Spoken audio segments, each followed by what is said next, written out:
You applied for your first patent at age 12, and last year you became a PhD candidate at 23. You're quite the young lady, Miss Graham. What was your assignment on again? Bromeliad biota. Huya Raymonti, Queen of the Andes. Hello, Graham. Yeah? Welcome to Generation 1. All right, so here's a one-off episode. We're doing an interview today. This is somebody that I randomly just found online after I saw her film that I absolutely loved when I was doing the TikTok episodes for the COVID casualty films that were forgotten because COVID just buried them, unfortunately. We have Jillian Acreman with us today for the director of Queen of the Andes. How are you today, Jillian? I'm good. I'm excited to talk about the movie. hmm Yeah, this is a movie that was one of my when I was going back through the 2020 films and I was watching just movie after movie every single day. This just came up, this low budget sci-fi film, and it became one of my top three favorites of that year. It's very surprising, and there's almost no information on this thing. I have looked everywhere. I've checked IMDb Pro, I've checked Wikipedia, I've checked Reddit. There's like nothing. So I have a lot of questions for this one. Yeah, definitely. It didn't go very far. It's available on like Amazon in the US right now, but Yeah. that's as far as it went for distribution. Mhm.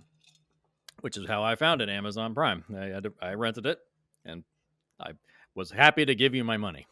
Thank you. Well, yes, I don't know how much you actually get out of that. So, but yeah, I really, really love this movie. And for those who don't know, the premise is uh, colonization of Mars and the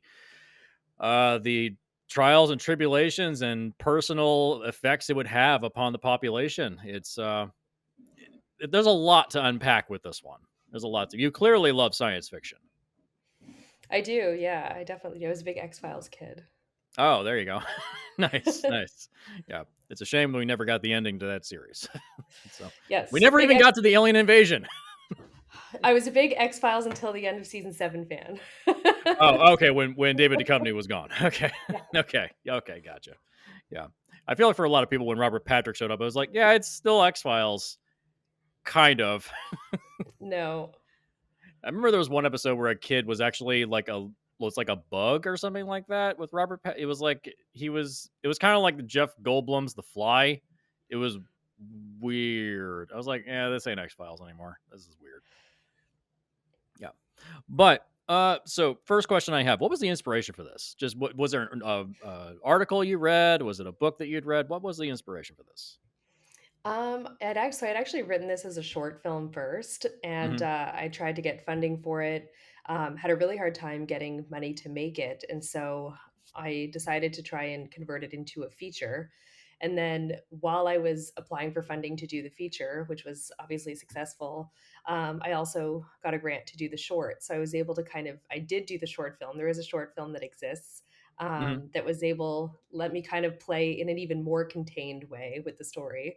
And so yeah, it was basically born out of my failure to get funding for a short film. But the story itself, I don't know. I wish I had a cool story about it, but I don't know where it came from, where it comes from. I never remember. hmm I mean, you just pull elements from your life, and pull elements from various sci-fi novels and films that you've seen.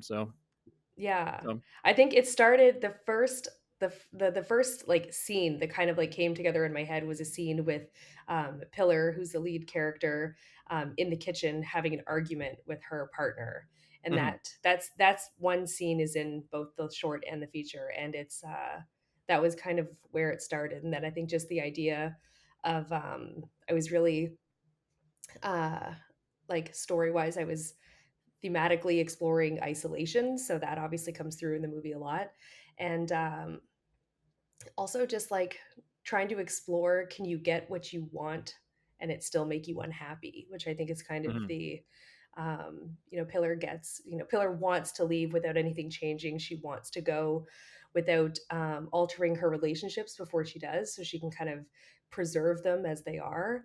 um, but I think on her journey to preserve those relationships, she ends up losing her own authenticity because she's lying to everyone, you know? Yeah. So she gets what she wants, but it doesn't make her happy. And it's kind of a downer, you know? Yeah, the ending of this is a real downer. For anybody out there that thinks, "Oh, this is, it's about colonization, about exploration." Yeah. No. No, no. It's It about those ideas, but like through like a very singular lens, you know? yeah. Like I think like we live and die by our relationships in life, but like life is such a singular journey. And I think this story really is about that. Yeah, that's one thing. I mean, as much as I love science fiction, it's my favorite genre. I'm currently writing a sci-fi novel. As much as I love science fiction, the biggest problem I've always had with it is that it always feels very impersonal. It always feels like it's about big, grand Hmm. ideas, big, sprawling thing. It's like there's the human story is kind of like, whatever. Like Arthur C. Clarke. I mean, I love his writing, but his writing does feel a little dry. it's Yeah. it's missing that human touch. It's missing Yeah, it. I agree. I think it's like sci-fi is really good conceptually, less good with like character a lot of the time. Like I don't usually Yeah, care about anybody, but yeah, I'm really into the world or really into the idea. And yeah. There's a few exceptions, like Ursula Le Guin with her what was it, the Hainish saga. There's a few exceptions, but it's very rare, Mhm. very very rare. So I wanted to talk about the production of this, like because this is super low budget. Yeah. I can't find any information, not on IMDb What do Pro, you want to Wikipedia. know? What were you shooting this on? Because I this is low budget, obviously. And what Yeah. was the budget? Like, what did this Um, cost? so the budget, it was 225 Canadian, which Wow, is about that was 160 US. And wow. obviously most of it was labor, so Hmm. Yeah, or I'd yeah. say yeah, about half of it was labor. We shot for 3 weeks. Really, that fast? Huh? Yeah. I guess there Yeah, aren't we that had many locations. Yeah, that's true. Okay. there's a lot of locations. There's a lot of locations that get used as multiple locations. So like Okay. my production designer has a house like out in the country, and it's like this really beautiful um kind of house that she and her wife are restoring, and it's just kind of nice and scenic. And we use the exterior of that for Dooley's house, and then the interior is both Pillar's house and Dooley's apartment and Arrow's place. And different, I think we used every room. I think we painted every single room in her house a different color at one point to do a different scene. The dad Oh, in his little just to office. redress everything. Yeah. So we had 5 or 6 locations in one there. I filmed in my own house for a few things, my Yep. best friend's parents' house. There's a lot of that. So A lot of, hey, could I borrow your living room for the afternoon kind of things, sort of stuff like yeah, that. Yeah, yeah, yeah. We have me and uh people that worked on this show. They have since stepped away. We were working on a film a couple of years ago. And we were mainly scrounging together money from friends to try to get a movie off the ground. Didn't quite work. Still hopes to maybe do it one day, but yeah, it's always about just find your friends, borrow your yeah. friend's house. Can I shoot in your garage for the weekend?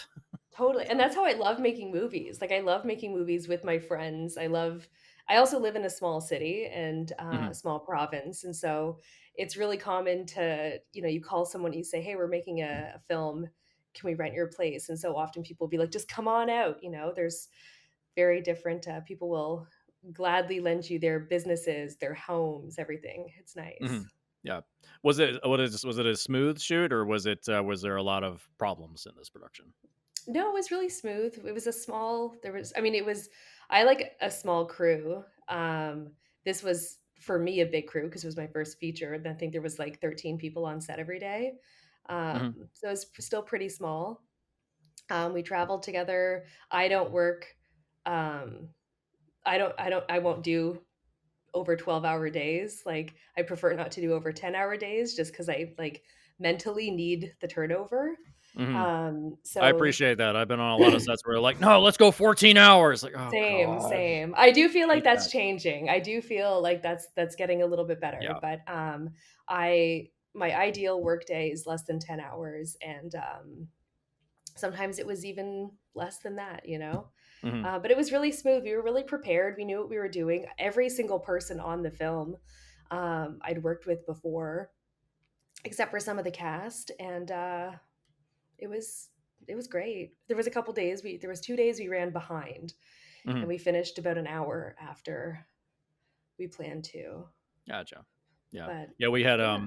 last year we had Oren Soffer, who was the cinematographer for the film The Creator that came out last year. And he has the same sentiments of like, yeah, like 10-hour days it should be the longest you go, because Mhm. we talk about travel to and from locations, you're tacking on an extra hour both ways. So it's already a 12-hour day. Yeah, exactly. So, and I like to, it feels like we spent, 2 years trying to get, the funding to make it. We spent so much time in production, and then I'm going to watch this movie more than anyone else in the world, no matter how successful it was. Yeah. Um, so it feels crazy to like get to production those 3 weeks that are kind of the make or break, and just get overwhelmed and overtired and burnt out. I mean, I was super tired. Like, don't Mhm. don't misunderstand me, but I was very it was a priority that I wrap every day and have time to kind of unpack and then prep again mentally for tomorrow. And Yeah. Yeah. Speaking of which, you were mentioning uh whether the film was a success or not. Critically, this did extremely well, but it unfortunately just vanished, which is it did, yeah. truly unfortunate. Yeah. Did Well, and Was it it was also disappointing when that happened? I think honestly the biggest disappointment was I feel like as a filmmaker, everything I was going to get out of the film, like creatively and cathartically, I got out of making it. So I think it would have been really fun to, see it go further, excuse me, or like share it with audiences. I think the only real sense of loss that I felt was that we didn't get to travel for festivals. Hmm. Yeah, it was all local. It wasn't all local. It's just it was COVID. So like we released in That's right. Yeah. September of 2020, so Yeah. we couldn't go anywhere. And so many festivals also went online for that first, 6 months or so. Yeah. So there was a lot of like stuff like this where we were talking to people at festivals or talking to introducing the film at different places, but we weren't able to go, Hmm. which I think that was a little bit of that was the sense of loss I felt, was just going and like sharing in a room with people. Yeah. 2020. What a hellfire year that was. I Oof. know, I God, know. it was awful. Yeah.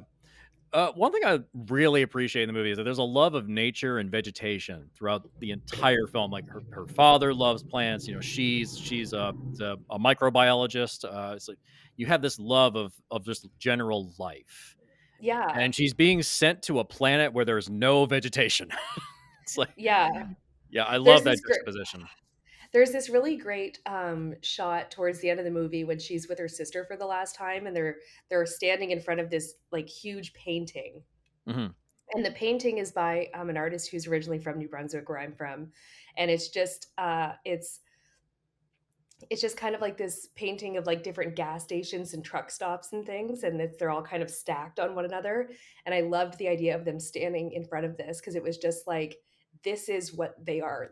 This is what she's leaving. This is what Hmm. she's never coming back to.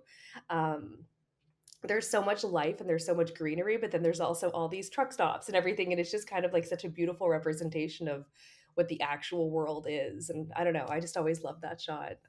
Hmm. Yeah, it's science fiction in terms of how you feel about the world as opposed to the big grand ideas. Like, she's leaving this place and never coming back. Hmm. It's yeah, it's yeah, I love that so much. Um, One of the sci-fi elements that I also loved was how Orwellian you portrayed the government in this film. It's are we there's a lot of elements that are replicating our own world right now, because you never really give a timeline of when this is actually supposed to take place. I'm guessing about 10, 15 years in the future for us right now. Yeah, I don't have a timeline. I think the only timeline I ever got in my head was that um, I had it in my head that her dad was my age. Hmm. So, even with like the names and things like that, it's like I wasn't trying to like name the characters sci-fi names. I was trying to give them names that might be popular, a generation or two removed from now. Yeah. Um, and then like the dad is Ethan, which feels like a kind of normal name for someone in their 30s, or Yeah. you know I don't My know. biggest pet peeve in every single sci-fi story I've ever read, there's always a character named Felix. Every single Felix. one, always a Not this guy one. named Felix. I was very happy. It's always a guy named Felix. Even one of my favorite books, called Armor by John Stakely, main character's name, it's Felix. It's always a No Felix. Felix. It's Yeah. maybe it's the letter X, everyone wants to get that X in the name. Yeah. Yeah. Yeah. Uh, so the Orwellian nature of the government, like there's cameras everywhere, the microchip implants, and just they're forcing people to go through what's basically eugenics. They're trying to create, the perfect civilization on another planet. It's Yeah. very creepy, and they try to promote it in the first half as like, oh well, it's this big grand adventure. You're doing something great for your planet. And then by the back half, when she's trying to escape from going, the same guy comes up to her and says, "Doesn't matter what you do, you're not going to escape." It's like, oh, okay, we're dropping the pretense now. Okay, Yeah. it's so haunting and creepy. Yeah, it was. Thank you. Do you have? Is there like Do you feel like that's where we're headed in terms of how governments are going to be developing space travel? We're going to have to force people to go. I don't know. I feel like, um, I think wherever we're headed, I feel like so little of it is going to impact us the way Mhm. it's going to impact people in other parts of the world that are less privileged or less, I think those things take a little bit longer to kind of clearly make their way to us. Um, but I don't know, it's it's hard to say. I mean, I'm definitely an idealist, which is unexpected, but Mhm. I don't know. I'd like to think no. Mhm. I hope not, because I've I've currently been reading Shishin Liu's Three Body Problem books, and Yeah. they're uh they're grim. They're not the And most. if you there's not really anything in there that isn't in some way kind of like not to kind of, go back on what I just said, but like really there's nothing in there that isn't kind of already in place where, Yeah. the water tokens was like a big thing for me where it's like water is rationed, there's tokens and like Yeah. that sounds crazy. But then like we'll go and buy water for more money than we'll pay for gas. Like bottled water is more expensive than gas, and we Yeah. don't even think about that. Like And we're so we reaching already that point are, too. you Yeah. know. We just don't call it the same thing. Or there are cameras everywhere and it's not necessarily like the government is watching, but someone's always watching. Yeah. So I think certain things already kind of I'm just kind of bending a little bit of that reality, um, and making it a little bit more overt, I think. Yeah. Best science fiction, you're not talking about the future, you're talking about the time you're living in. So Hmm. yeah, that's how you acknowledge like, oh, there's cameras everywhere. But it's like, well, we have like, security cameras in banks, we have traffic cameras for stoplights. Yeah. Like it's not like it's not nefarious. It's like, well, cameras in banks, they're for security. Traffic cameras, well, if there's a car accident, we need to know what Yeah. happens. Like it's not nefarious. It's just there. You just extrapolate a Yeah. little bit. Yeah. Well, and also like they make you feel safe sometimes. Yes. Yes. Yeah, I mean, we also appreciate, with police officers, they're forced to wear body cams now, just in case one of them wants to get out of line. Which, Yeah. yeah, Yeah. yeah, a lot of people have gotten out of horrible situations because of that footage. So it's not always nefarious, but you did show that, like, okay, the government is the government also NASA in this? Is that because that's the one thing I will say as a question is like, is the space organization directly tied to the government now? Because NASA is not directly tied to the government. It's more of its own independent organization that's a subsidiary of it. So Ursa is kind of like, I guess, in the broader universe of the movie. Ursa is like it's like the UN of space agencies. Hmm. So it's like, all the space agencies from around the world are kind of partnered on this organization called Ursa, and that's what's sending people. That's who's like heading the Mars colonization. Okay. Okay. Gotcha. Yeah. Yeah. I read a report recently that apparently we can't actually get to Mars. I mean, we technologically can. The problem is the human body actually can't survive the trip. Oh, really? Apparently, what the problem is that not just because of zero gravity, but because of the radiation that's emitted in space for so long, if you do make it and are able to come back, you'll be on dialysis for the rest of your life. So Jeez. the human body, apparently we have to force it to evolve to a certain point where we can withstand the radiation in space. So That's we're, crazy. I did not know that. Good thing apparently we're yeah, I apparently we're totally stuck. So for everybody sounds out like there, yeah, for everybody out there, please take care of the planet. We have literally one place we can live, and it's this one. yeah. So Sounds like I ended the movie right where I needed to then. yeah, yeah, because I mean, more. That's one other thing that I love is that they reference ships flying to Mars, and we hear about the destruction of a couple of them, and we never see it. It would have been Mm. so easy to have like a little model ship or something like we're just like some simple CGI, and you just said nope, it's all radio. We don't know anything about what's going on out there. Yeah, so I have there's a couple I have a couple things to say about that. One, I really I wanted to avoid as many depictions of technology as possible just so it Hmm. didn't feel my one kind of like is like her cell phone. I didn't want to use an iPhone just because it felt so of this time. Yeah, So I was like, oh, I'll use a flip phone. And every time the flip phone is in a shot, I want to cringe. pass away. Yeah, it's so I, I'm just like, I what? was wondering. I was like, "Where's what?" most most sci-fi novels. I mean, if you go back to William I Gibson's know. Neuromancer, uh, what's the one piece of technology that he does not have in that book? The cell phone, and Yeah. especially not a smartphone. This is the most technological thing we probably have on the planet right now. Yeah. Like, and Well, for some reason well, and then the other thing is that there's only one scene in the whole film that isn't with Pillar. Um and or I guess two short scenes that stay with Arrow, but the whole film really is her. Like we're just staying with her and we know what she knows and we're experiencing what she's experiencing. So at one point when I was in pre-production, there was a shot that I wanted to get of like like the NASA launch room type thing where everyone's doing the mhm, countdown. I wanted that as part of the ending. And we even got as far as like starting to like find locations to build that set in. And it just started feeling like it wasn't right and I couldn't figure out what was off about it. And I realized like we don't ever leave her for mhm, anything else. So this feels like why are we leaving her for a cool shot? It just felt like it wasn't true to like how the film had been told yeah, for the rest of the movie. And especially with like there was a containment element with how I directed it where the theme is isolation for Pillar.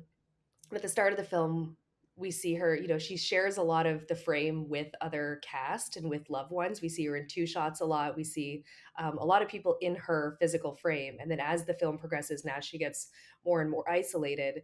We start like cutting back and forth. And suddenly she's been removed from those people and those relationships a lot of the time. mhm, And so at the very end, we're just kind of back on her. Um, and it just felt like a weird time and a weird cutaway. Do you know what I mean? yeah, To yeah, go to something that looks cool but isn't really like in the spirit of what's happening. And I yeah. ended up loving the countdown, like it's my favorite sequence in I think anything I've made. So Mhm. Yeah, and the last shot, it changes from the camera's perspective of just we're seeing it from an observer, and then you're seeing it in the smaller aspect ratio. It's like, oh, this is just another part of her life. So, and that's where her life on Earth ends, I suppose. yeah, Yeah, yeah. yeah. What was this filmed on? What cameras did you use for this? So we shot on one camera. We shot on a Blackmagic Pocket Cinema. Oh, nice. Okay, so something you can easily purchase, consumer grade. Yeah, cheap to get. Yep, Yeah, we excellent. I think our camera package was like we bought the camera, we bought some accessories and everything for it. I think it was like $3,500. Hmm. And then I Oh, nice. traded. We've got a film co-op in our every province has a film co-op. And so I bought the camera package. I said we were going to shoot on it. And when the filming was done, I traded the camera package to the co-op in exchange for all of my grip gear and lights for free. So Oh, that was nice. one way we helped stretch the budget a little. There you go. Excellent. Yeah, just finding deals. Yeah, in America they Yeah. would. In America, if it was like, oh, that costs $1, now technically it costs $3. So Yeah. they always find some way to up the budget here in America. I think that's finally Yeah. going to change now that the industry is slowly imploding. Everyone realizing you can't spend $1 billion on a movie. And you Can't do don't that. need to, you You don't don't need need to. to. You don't need to. Egregious wastes like that are just terrible. I just don't get it. Yeah, because I mean, just recently, I think it was yesterday, the new Alien movie Romulus came out, and I saw the budget for that, and I was like, $80 million. What was the 80 million? Yeah. And I was like, the first movie is like 7. Adjusted for inflation, it's like 20. It's like nothing. Yeah. It's so cheap. Yeah. So I don't know. I have no interest in Romulus. I've gotten everything out of Alien I need to get out of it. Yeah. Um, I like movies when I don't know, there's something about a low budget movie where you can feel the filmmakers behind the camera that I really like. yeah. Um, and I feel like we're losing a lot of that. Like it's why like I don't like gimbals or drones or things. And I find most of the time the movement of those things looks so robotic, right? Yeah. And it doesn't look like anything else in the movie, so it takes you out of it immediately. And Mhm. suddenly it's like you're just looking at this drone shot. Um, and it never feels it always takes me out of stuff and it never feels.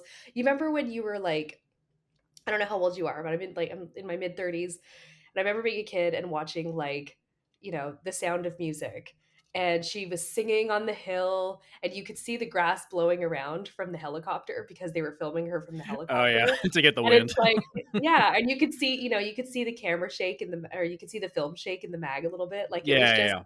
there's just like those things. Like I like those things in movies. I don't know. It's just it feels Intentional more imperfections. Yeah, or unintentional. You know what I mean? we're Even just like unintentional. the Yeah. ones that just the ones that end up being there because the movie was made with hands. I love that. Yeah, yeah. That's something we're losing is that we have a lot of problems in terms of production, and that a lot of films they'll intentionally put imperfections into a movie. It's like, oh, it makes it feel more real. Like, the most obvious example is Mhm. probably Grindhouse, where they put that filter over the movie. It's like, oh, it looks like it's on scratchy film. It's like, but it was shot digitally. It's like Yeah. it doesn't look right. Yeah, it's not that interesting to me. But yeah, we're I mean, I think like filmmakers that have a voice that are low budget, like, I hate to reference this guy, but there was a film called Primer that I used to really like. Unfortunately, the guy that made it is a horrible person. So Mhm. yeah, I don't want to. I'm not going to mention him. It's worth a wiki search. I'll just say that. But Primer and his follow-up film, Upstream Color, like you can feel like that filmmaker's voice.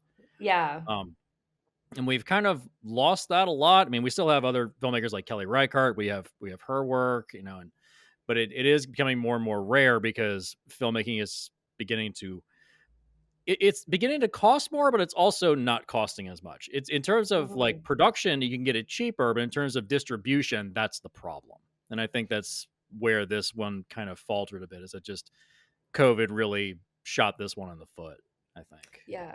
And I mean, it's hard to know. Like I I love the generosity of like this didn't go anywhere because of COVID, and like I think there is like truth to that, but I mean, there's no way to know what would have happened with it. Yeah, It's just it is a hard sell. I would say that it's it because is a it's hard sell. It's not quite sci-fi, it's not quite queer cinema, it's not quite, a mhm. drama. It's just, it's not quite enough of anything that it hits on in a lot of ways, which Yeah, I yeah. see now, but yeah, I, that's I I think I think it was Isaac Asimov referred to it. There's two different kinds of sci-fi. There's the hard sci-fi, which is like the grounded, realistic, believable. You can justify these things with facts. And then there's mhm. I sci-fi, EYE. That's your Star Wars, your Independence Days, whatever the hell Zack Snyder's doing these days. Like things like that, where it's like it has to be visually popping all the time to Mhm. grab your attention. And that's most sci-fi thing you have in this movie is she sits in a launch chair at the end sequence. That's the most Yeah, sci-fi thing you get, and it's like it's mostly just people standing in rooms talking. yeah. It's It's very yeah, theater, it is very, but I also knew that I didn't have a lot of money. Um, so, it's kind of like, okay, well, we need this like little ad hoc space agency. Like, what do we do for this without a real budget? And it's like, okay, instead of building something up, let's just strip something down. We'll shoot it. yeah, There's a couple universities where I live, and the old buildings just have that like white brick, those long hallways, and the white brick in the classroom. So it's like, great. we can Yeah. work with this. And it's very, very minimalist and but it also feels like clean and kind of Sterile. cold. Yeah. Yeah, very, very So sterile. you do I what you got can. Yeah, I was getting like 2001 vibes. I was like, God, it's so clean in there. It's almost creepy looking. It's just so Yeah, there's weird. nothing in there. There's like no life. It's like the total opposite of everything else you're seeing. Yeah. And who would build a building where it's like there's nothing in it? The University of New Okay. Brunswick. Okay. That's another thing that's also kind of annoying me in a lot of sci-fi is that they'll build I like mean, I did strip it down a little bit. Like we went in and we okay, yeah. found like we were like, okay, there's a scene where we're just looking down the long hallway and there's two people walking towards the camera talking for about 3 Mhm, minutes. mhm. Um, if you look at the back, there is a Pepsi machine that we've covered up with paper. So you can't see it. It doesn't like when we were looking down the hall, it was Oh, like, oh, it's so I gotta go back ugly. and see this. Yeah, I gotta go back and it's find this. and I was like, how do we can't move this Pepsi machine? Like it's massive, like those huge automated ones. And Oh yeah, yeah. so we were like, okay, let's find some kind of off-white Bristol board and we'll just cover up the side of it. And you can see it, but it works. It's not as distracting as a Pepsi machine, that's for sure. That's fair. Yeah.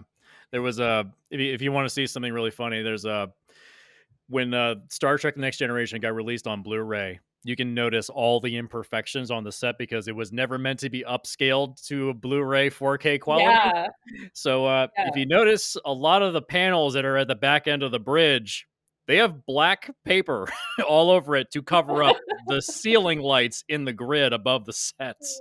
You could yeah, just plain as day see them. You can see the screws in the sets. The marks are for people on the floor. It's kind of hilarious seeing all yeah. the imperfections of that show. Yeah. Definitely. But I love that.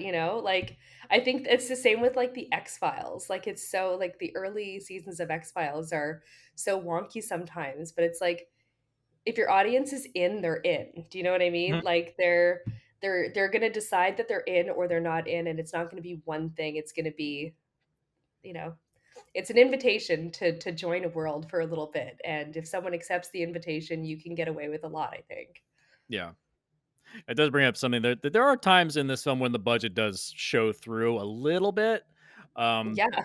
there's one scene when Pillar goes back to try to get the rights back to her discovery, and she's Mhm. standing outside the door, like banging on the door, trying to get the rights back, and the door cracks, and the guy talks to him and then closes it again. Yeah. Was the other actor there at that point, or was that just Yeah. ADR? No, he He was went. there.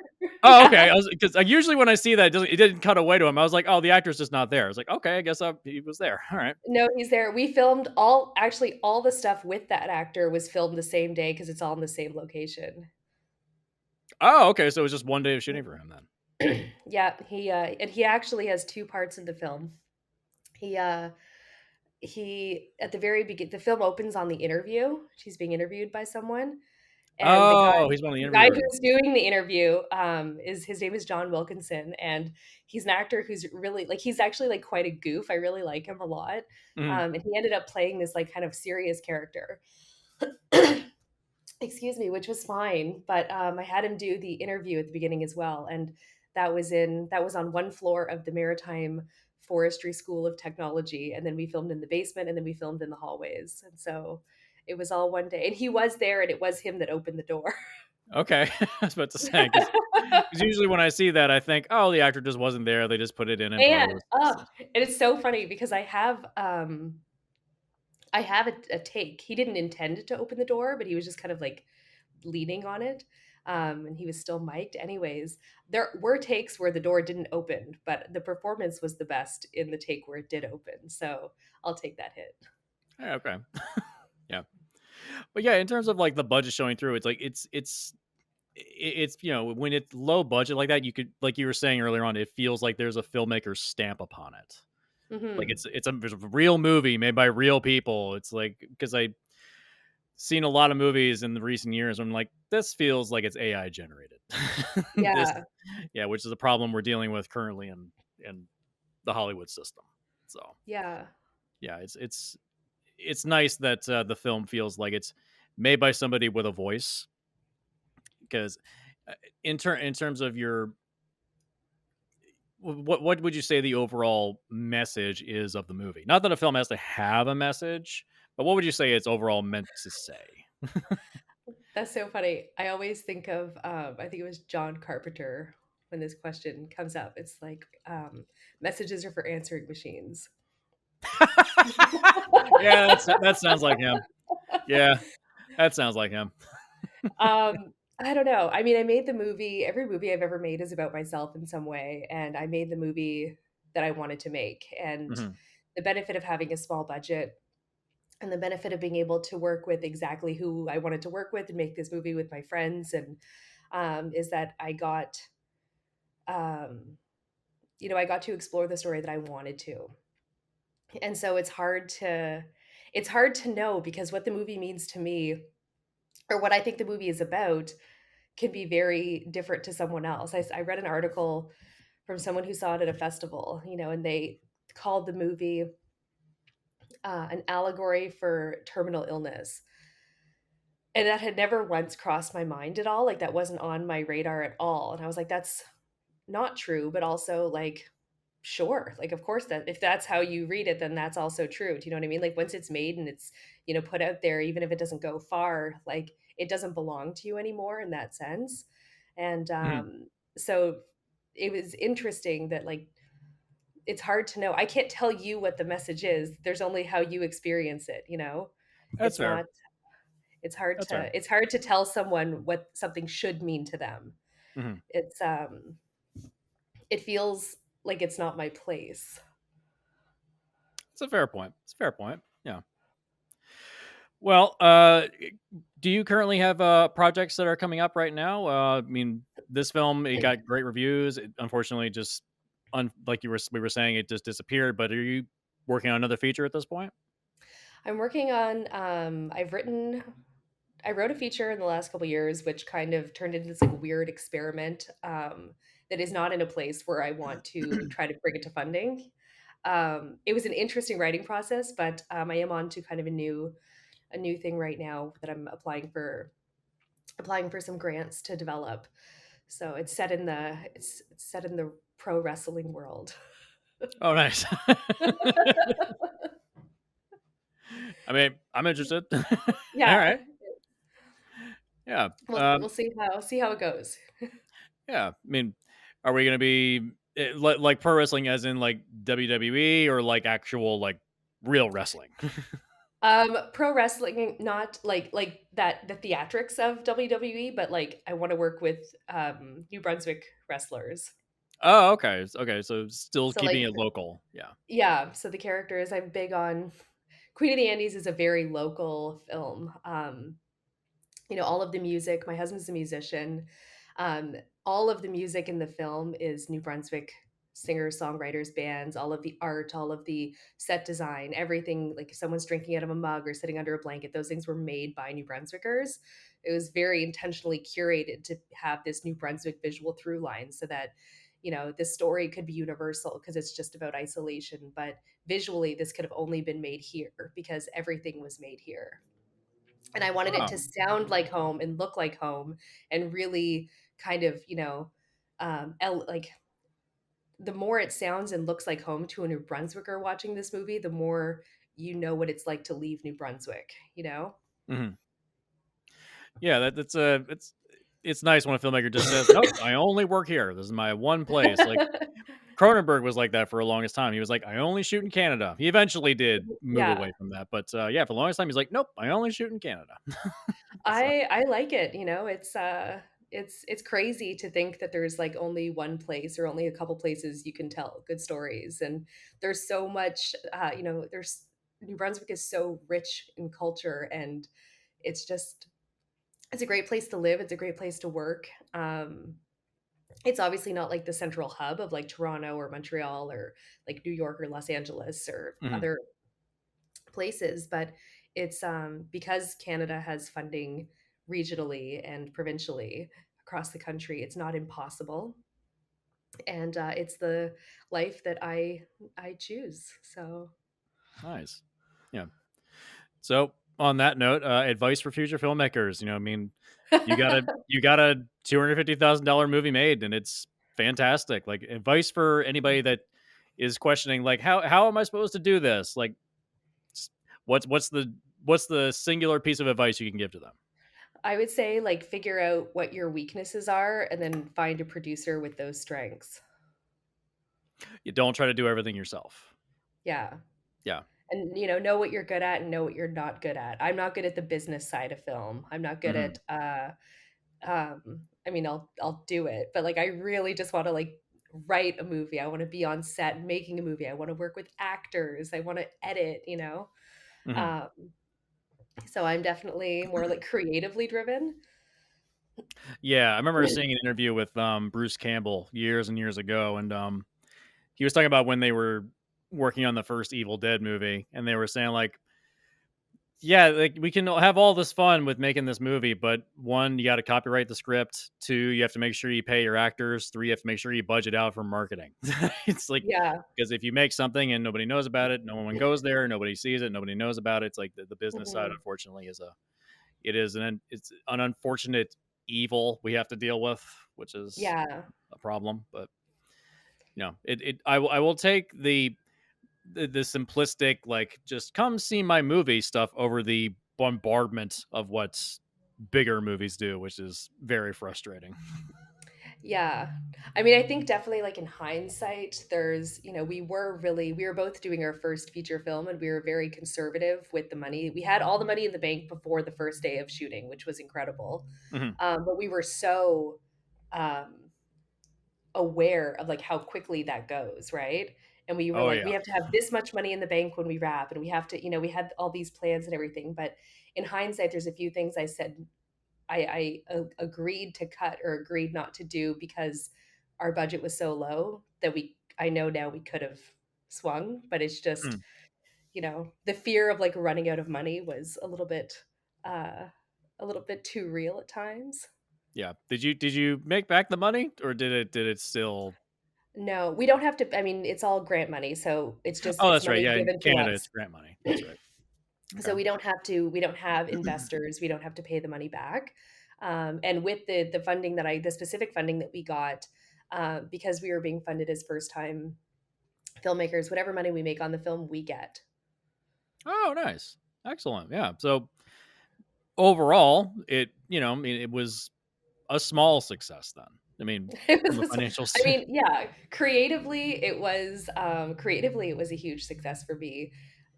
Like business wise, it was not a huge success. The film didn't go very far, but I've still had a great time. I still love talking about it. Every so often someone will reach out and say they saw it. I'm always like, how did you see it?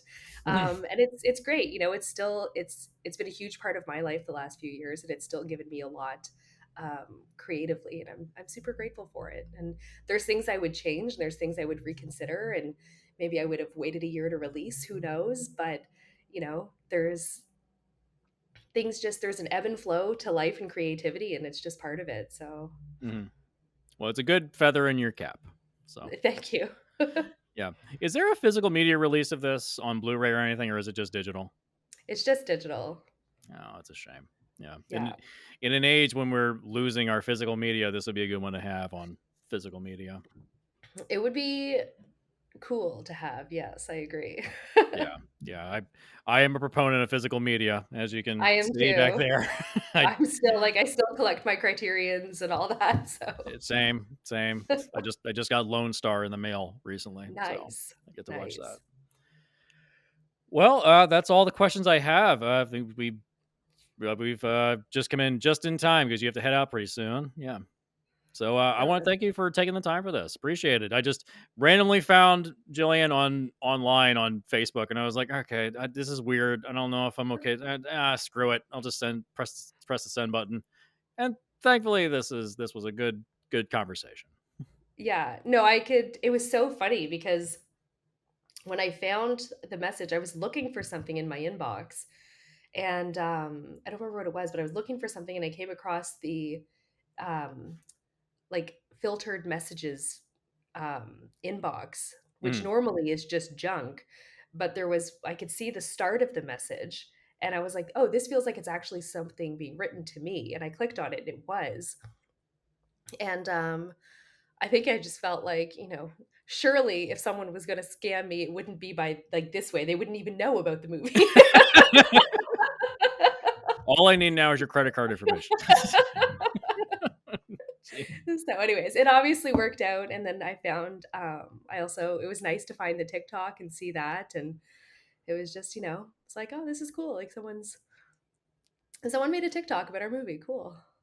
Yeah, I mean, it was one of the 3 favorites I saw on the 2020 list. It was that and Swallow and oh god, the other one. It's Never, rarely, sometimes. never, rarely, sometimes, always. That was it. The Yeah. title is probably the one thing I would change. Like, okay, a little too Yeah. long. That's my one negative. Well, But and like the order, because even I always remember that never is first, and I've seen the movie as well. mhm, So I know what it's referencing, but I didn't know what it was referencing before. Like it didn't click for me yeah, until I saw the film and she's filling out the form. And yeah, the title is tricky, but that one did. I mean, listen, I'm in Canada. I've seen that movie. That came up on a few lists for me. I saw it. I liked it. So it mhm, did pretty well. yeah. That's a rough watch. That's a lot. Oof. Yeah, it's a lot. This one was a lot too. This was a lot to make just because it is such a downer. So I am looking forward to making something where I am laughing on set every day, and Mhm. not I mean, well, I look forward very eagerly to your next film. thank you, thank you. Yeah. Is there any production start date at this point, or is it still just up in the air? Still trying to get the money together. Still trying to get the money together and then still like writing. So I'm Mhm. hoping to have my goal is to have like a production ready, script ready next summer, and then to start the process of applying for funding to Okay. produce it. Excellent. Excellent. Yeah. Well, that's all the questions I have. Thank you, Miss Ackerman. Thank you so much for taking the time out of your day for this.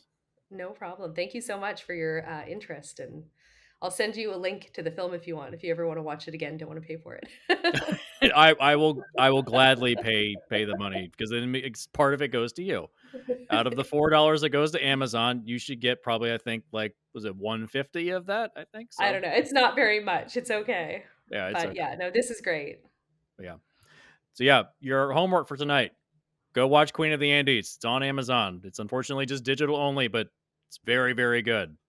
Yeah, and it's only 90 minutes, I believe. It's brisk to the point. I always appreciate a tight 90. I do not like it when filmmakers make it like 3-hour epics. Like I don't need it. No, I no, don't need it. It's just a no. tight I'm trying 90. to Yeah. low budget films. 90 minutes is a good. It's 96 minutes, I think, with credits. But um, just like I don't want to shoot more than 90 pages on $160,000 US. Yeah. So Yeah. Yeah. Well, it's just the right length, just the right amount of time. And it's fantastic. Go watch it. Queen of the Andes. I love this movie. So thank you so much. thank you so much. And thank you. And good night. It lives in the high Andes mountain range in isolation. It has a reproductive cycle of roughly 40 years, and once they flower, they die. Their only purpose is to live and reproduce. Do you know what I find fascinating about the Queen of the Andes? Everything. Nothing.